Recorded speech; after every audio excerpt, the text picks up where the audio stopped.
unthinkable and betraying her in other ways. So why is she still standing by her? Friday, the exclusive on ABC's 2020. In San Francisco, a 2,000-pound concrete slab that was threatening to fall from the roof of a high-rise has now been stabilized. Some streets have been reopened, and emergency officials have lifted evacuation orders in most nearby buildings.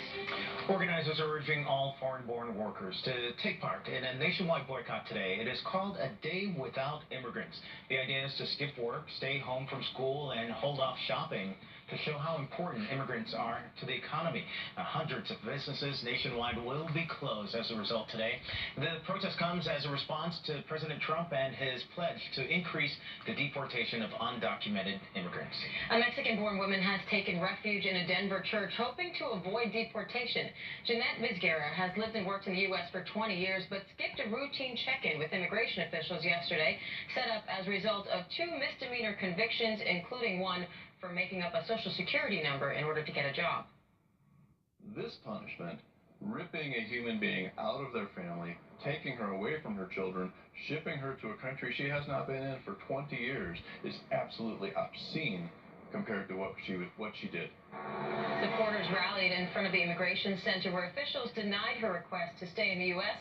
They say Vizguera became an enforcement priority because of her 2 misdemeanors, adding a judge had issued final deportations for her back in 2011. And some troubling news now about hate groups in the U.S. According to the Southern Poverty Law Center, the number of extremist groups rose for the 2nd straight year in 2016. The center's annual report shows an increase of about 3%. It blames that rise on the mainstream of far-right rhetoric by Donald Trump's presidential campaign. Well, Facebook is getting into job postings. Some new features allow businesses to post openings and those seeking work to search for those new positions. Facebook says the new features are aimed at small and medium-sized businesses that sometimes struggle to find the right people to hire. Businesses can pay for ads that will boost the reach of their job listings. And this was the scene in Tokyo this morning. People handing in their old mobile phones. They are being collected in order to gather 2 tons of gold, silver, and bronze. Maybe you know where this is going. The medals will be used to create thousands of medals that will be awarded at the Tokyo Summer Olympics in 3 years. Organizers say the project is all about promoting sustainability. So you can be like, that's my StarTech and my Nokia. Exactly.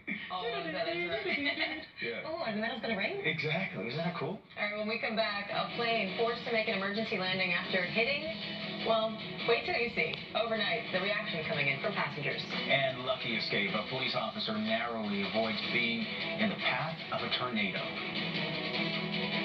America's Money, brought to you by Aleve.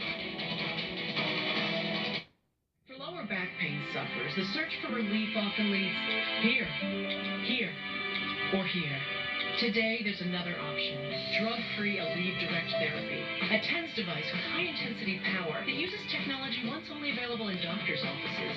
Its wireless remote lets you control the intensity and helps you get back to things like this, or this, and back to being yourself.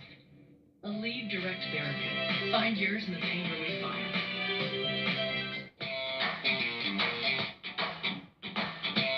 Good is in every Blue Diamond almond. And once good gets going, there's no stopping it. Blue Diamond almonds, get your good going. And the wolf huffed and puffed. Like you do sometimes, Grandpa? Well, when you have COPD, it can be